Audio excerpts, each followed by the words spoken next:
This is a certified fraud examiner bringing to you latest scams that may impact you. Let's learn how to avoid and recover from them. A phone number on your screen looks legitimate. The caller knows the name of your bank, your phone provider, or a major technology company. They may even tell you they are trying to protect you from fraud.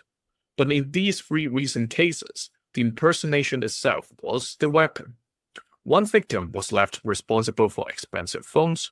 Another lost nearly $6,000 after trying to stop what appeared to be bank fraud.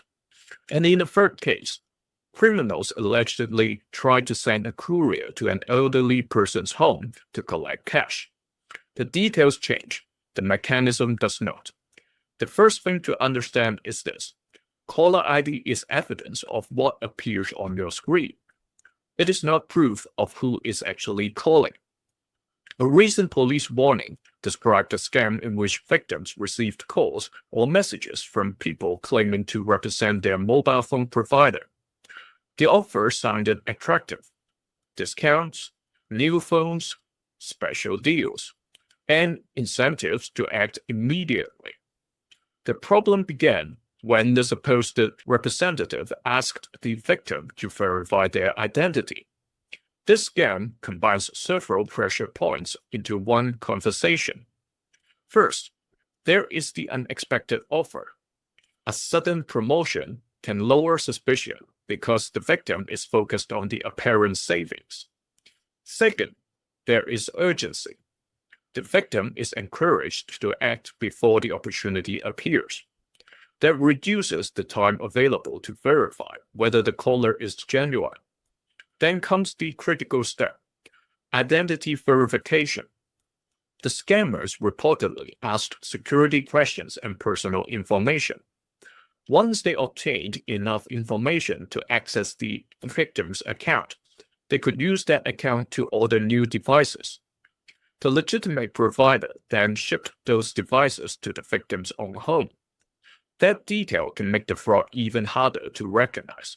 A real package arrives from a real company at the victim's real address. The victim may believe the original transaction was legitimate. Then the scammers contact them again. They claim there was a mistake. Perhaps the wrong model was shipped. Perhaps there was an error with the order. And they provide a return shipping label. The victim sends the device away. The scammer receives valuable merchandise. The victim may remain responsible for the cost. So, the red flags are not just the initial phone call. The fraud continues by turning a legitimate delivery into part of the criminal operation. But recognizing the pattern is only the first step. If you receive an unexpected call offering a special deal, do not use the contact information provided by the caller to verify it. End the call. Then, independently, contact your provider through its official app, official website, or a trusted phone number. Do not answer security questions or provide account credentials simply because the caller appears to know which company you use.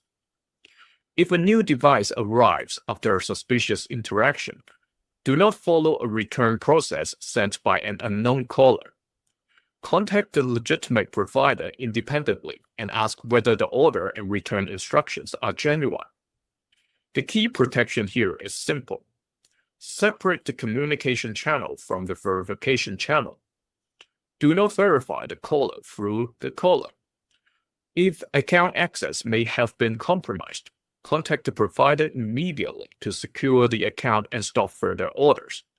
Phone number spoofing remains a known fraud technique, so the number displayed on the screen should never be treated as authentication by itself. In the next case, there was no package and no special offer. The caller created fear instead, and the victim believed she was stopping a theft while giving the criminals exactly what they needed. A woman in the United States reported losing nearly $6,000 after receiving a call she believed came from her financial institution. The caller told her someone had access to her account and was stealing money. Imagine the pressure of that moment. You believe your account is under attack. Someone is calling with what appears to be your bank's information, and they say immediate action is necessary. The most dangerous part of this scam is the reversal of roles. The victim thinks she is cooperating with the people investigating the fraud, but the person asking for information is the fraudster. According to the report, the caller persuaded the victim to provide account login information. The criminals then allegedly moved money through a linked peer-to-peer payment account before transferring it onward. This demonstrates an important point. A scam does not always begin with a direct demand for a payment. Sometimes the scammer wants access. Once access is obtained, the victim's existing financial connections can become part of the fraud pathway. Another critical warning sign is caller ID. A legitimate name or phone number on the screen does not guarantee that the caller is legitimate. Spoofing technology can make a fraudulent call appear to come from a trusted organization, and fear makes that deception more effective. The victim is no longer evaluating the call calmly. The victim is trying to stop an emergency. So what breaks the mechanism? Never provide online banking login credentials to an unexpected caller. The same applies to passwords, security codes, and verification codes. If someone says there is a problem with your account, end the call. Then open your official banking app yourself or call the number printed on the back of your bank card. Do not call a number supplied in a suspicious message. Do not assume the caller ID proves authenticity. Also review which payment platforms and accounts are linked to your bank. Linked services can make legitimate transactions convenient, but if an account is compromised, those connections may create additional routes for money to move. The safest response to an unexpected fraud alert is not immediate cooperation. It is independent verification. Contact the financial institution and any payment platform immediately to report the unauthorized activity and attempt to halt pending transfers. Speed matters because once funds move through multiple accounts, recovery can become significantly more difficult. The third case takes the impersonation scam one step further. The criminals did not just want login information. They allegedly wanted someone to physically come to the victim's home and collect cash. Police in the United States recently described an attempted fraud targeting an elderly victim. The victim reportedly received messages claiming that AppleCare had detected suspicious activity associated with her phone. She then spoke with people posing as support representatives. They told her there was fraudulent charges connected to her bank account. The solution was simple: withdraw cash. A courier would come to her home and collect it. This case shows how one trusted brand can become the entry point to a completely different fraud. The contact began with a concern about the victim's phone, but the conversation moved to alleged bank fraud. Then it moved to cash. That change in subject should immediately raise questions. A technology support service does not normally need you to withdraw money to solve a device problem. The instruction to hand cash to a courier is another major warning sign. Cash is difficult to recover once it leaves your control. The victim was also being pushed through a sequence: suspicious activity, fear, urgent action, withdrawal, courier collection. This is a classic pressure structure. Each step is designed to make the next step feel necessary. Fortunately, in this reported case, the victim recognized that something was wrong and contacted law enforcement before any money was handed over. That decision changed the outcome. And this is where prevention becomes especially important for families. Treat any unexpected message claiming to be technical support as unverified. Do not continue the conversation simply because the company name is familiar. Instead, close the message and contact the company through its official support channels. Never provide your password, device passcode, or verification codes to someone who contacts you unexpectedly. Never withdraw cash or hand money to a courier because an online caller claims it is necessary to protect your account.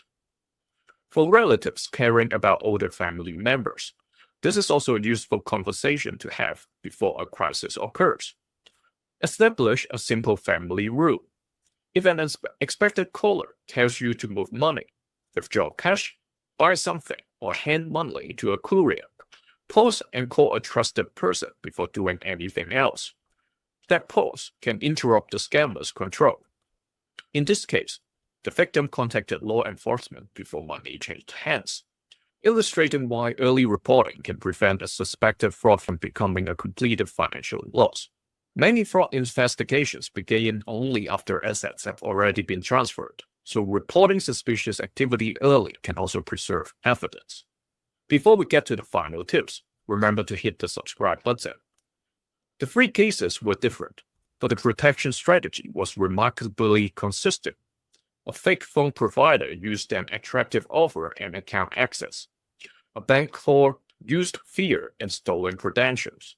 A fake support operation allegedly tried to move an elderly victim from a message on a phone to cash leaving the home. Different stories, the same underlying pattern. Unexpected contact, false authority, pressure, a request for information, money, or action before independent verification. When something feels urgent, create distance.